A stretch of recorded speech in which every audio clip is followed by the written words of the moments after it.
আচ্ছা, সেনাবাহিনী প্রধান বলেছেন যে আমরা একটা সুস্থ জাতি চাই। প্রশ্ন হলো কি তিনি কিভাবে সুস্থ জাতি পেতে পারেন? আর সেনাপ্রধান উপলব্ধি করছেন বা দেখছেন, কারণ তিনি পরিস্থিতির মোকাবেলা করছেন। জাতি আর সুস্থ নাই, সুস্থ নাই। একটা মানুষের সুস্থতার জন্য প্রথম প্রয়োজন হচ্ছে তার ব্রেইন, তার চিন্তা শক্তি সঠিকভাবে কাজ করা। দ্বিতীয়ত জাতির অন্যান্য অঙ্গ প্রত্যঙ্গ যেটা। তাহলে একটা জাতির ব্রেইনটা কি? জাতির লক্ষ্য হারিয়ে গেছে। জাতি বলতে যে কথাটা বোঝায়, জাতি কথাটা কিন্তু কোরআনে আল্লাহ ব্যবহার করেছেন উম্মাহ।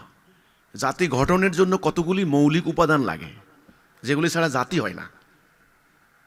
আপনি রুটি খাবেন, আপনার জন্য অনিবার্য তিনটা জিনিস লাগবে: 1 আটা, 2 পানি, 3 আগুন, নাহলে রুটি হবে না। আপনি চিনি মিশান, মজা লাগবে, ওকে, ঘি দেন, আরো মজা লাগবে, কিন্তু ওইটা অত্যাবশ্যক নয়।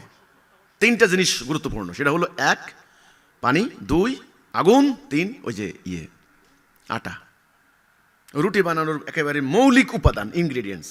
তো জাতি যখন আপনি বলেন, ব্যক্তি এক জিনিস, জাতি আরেক জিনিস। জাতি গঠনের জন্য লাগে একটা সঠিক আদর্শ। আজকে কোন আদর্শে রাষ্ট্র চলে? আমাদের সেনাপ্রধান তিনি যে বললেন সুস্থ জাতি গঠনে, হ্যাঁ আমি একমত ওনার সাথে, কিন্তু সুস্থ জাতি গঠনের জন্য প্রথম লাগে জাতির একটা আদর্শ। এটা আছে এখন এই জাতি? 72 সালে সংবিধান রচনা হলো, জাতীয়তাবাদ, সমাজতন্ত্র, গণতন্ত্র, ধর্মনিরপেক্ষতাবাদ দিয়ে 53 বছর চলার পর এখন ছাত্র জনতা বিপ্লব করে এখন বলছেন ওটা পাল্টাতে হবে। 17 বার সংশোধনী দেওয়ার পর ওটা দিয়ে রাষ্ট্র চলে না, ওটা নষ্ট হয়ে গেছে। এখন যারা করলেন তারা প্রস্তাব দিলেন 5টা নীতি। তাহলে আদর্শটা কোথায়? আমি তো দেখি না। তাহলে জাতির লাগবে 1 নম্বরে একটা আদর্শ। সেটা আমরা প্রস্তাব করছি, আল্লাহর দেওয়া আদর্শ। এই এলাকার মানুষের চিন্তা ভাবনা, মন মানসিকতা যেটার সাথে অনুকূল, সেটা হলো আল্লাহর দেওয়া। কারণ আল্লাহকে বিশ্বাস করে, আল্লাহর কোরআনকে বিশ্বাস করে, কাজে আল্লাহর কোরআনে বিধান দিয়েছে, ওদের সেই বিধান মোতাবেক রাষ্ট্র চলতে হবে। 1 নাম্বার, জাতির জন্য লাগবে একটা আদর্শ। 2 নাম্বার, সেই আদর্শের উপরে, সেই আদর্শের প্রতি বিশ্বাস স্থাপন করতে হবে, আস্থা রাখতে হবে।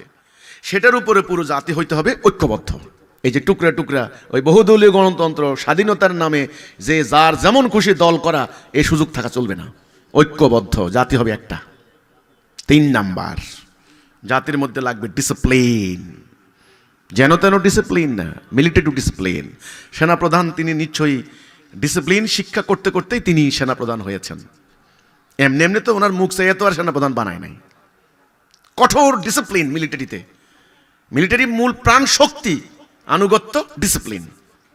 ঠিক আল্লাহ রসুল জাতি গঠনের জন্য মৌলিক যে উপাদান দিয়েছেন সেটা হলো ঐক্য, 2 নম্বরে ডিসিপ্লিন, শৃঙ্খলা। যার যেমন খুশি কর্মসূচি করবে, যার যেমন খুশি আচরণ করবে, এটা বিশৃঙ্খল জাতি দিয়ে কোনোদিন লক্ষ্য হাসিল হয়, এটাকে জাতি বলে না। এটাকে বলা হয় বিচ্ছিন্ন বিক্ষিপ্ত একটা জনগোষ্ঠী, আবর্জনা। 3 নাম্বার লাগবে আনুগত্য, নিঃশর্ত আনুগত্য করার জন্য একজন নেতা। তাহলে জাতি গঠনের জন্য কি লাগবে? 1 একটা আদর্শ, 2 একজন নেতা, অবিসংবাদিত নেতার আন্ডারে পুরো জাতি ওই আদর্শের উপরে ঐক্যবদ্ধ হয়ে যাবে। 3 জাতির ডিসিপ্লিন শিখবে নেতার কথা মোতাবেক। 4 ওই অবিসংবাদিত নেতার শর্তহীন, প্রশ্নহীন, দ্বিধাহীন আনুগত্য করতে হবে। তারপর এই জাতি তার লক্ষ্য হাসিল করার জন্য সবাই মিলে একসঙ্গে সংগ্রাম করতে হবে, তবে এটা হবে একটা জাতি, সুস্থ জাতি।